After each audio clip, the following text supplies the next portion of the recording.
So I said I was going to do a video about how I introduced the ducklings to the big ducks, and I went to edit it today and realized that I accidentally deleted all the footage.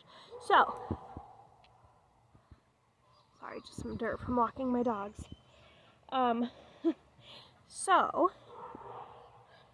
I'm going to go ahead and give you a rundown of how I introduced them, although they are already introduced. So at this point, you can see them all eating together, and they're all getting along just fine. Right down in front is Briar, Oxford, it looks like. Ebenezer got pushed out, and Dusk came in. Cairo just crossed over, and then there's Mr. Fezziwig down there.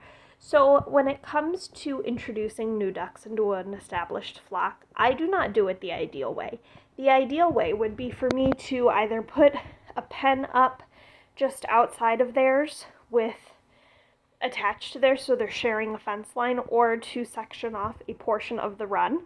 And I did do that, sort of. So over there you can see where their pen was. So the established flock could hear the babies over in that pen for a number of weeks, but they didn't see them. And so the ideal option is still for them to share a fence line first. And the babies did share a fence line with Birch and Haggis for a short while.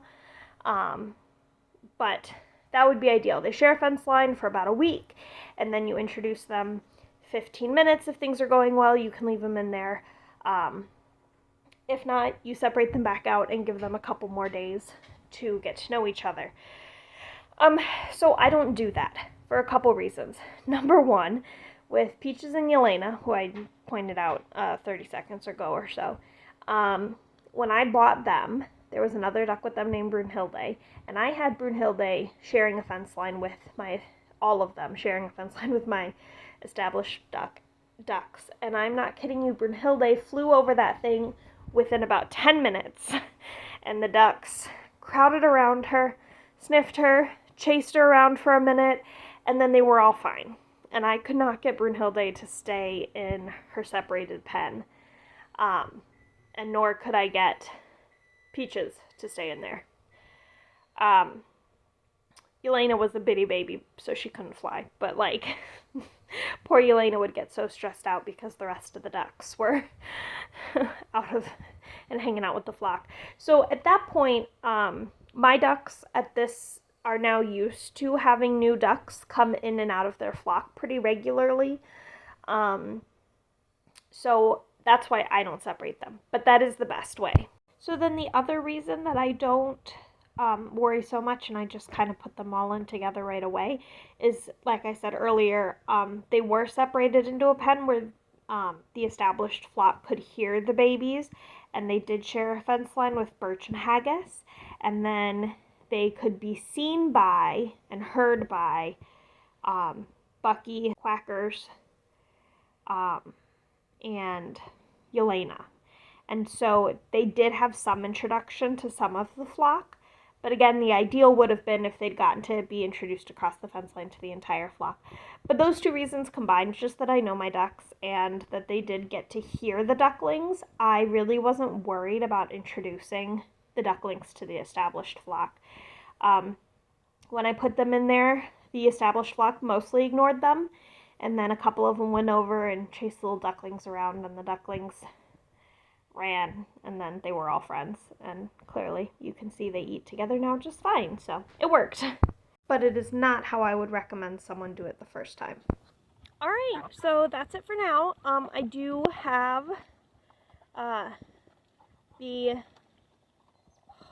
lost count, 14 to 21 day candling that I will be filming tonight, and then we will put that up probably tomorrow or Monday, and then they should be going into lockdown. Today's 21, tomorrow's 22, Monday's 23, so Tuesday, Wednesday, the eggs should be going into lockdown.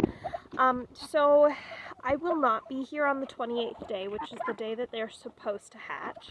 I'm going to be out of town. They'll be fine, so I'm going to set up a live stream on YouTube of the hatching, so I can keep an eye on them while I'm out of town. And then you guys can watch too, and that'll be super fun. So we are going to set up a live stream on YouTube with their hatching.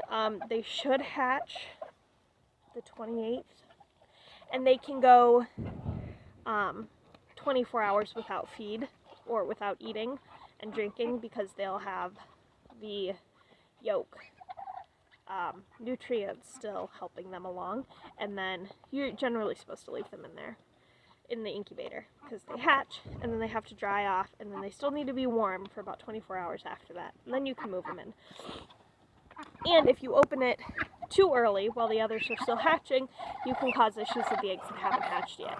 So anyway, it is not a big deal that I won't be here. It's not ideal, but it's fine. Like, it's fine.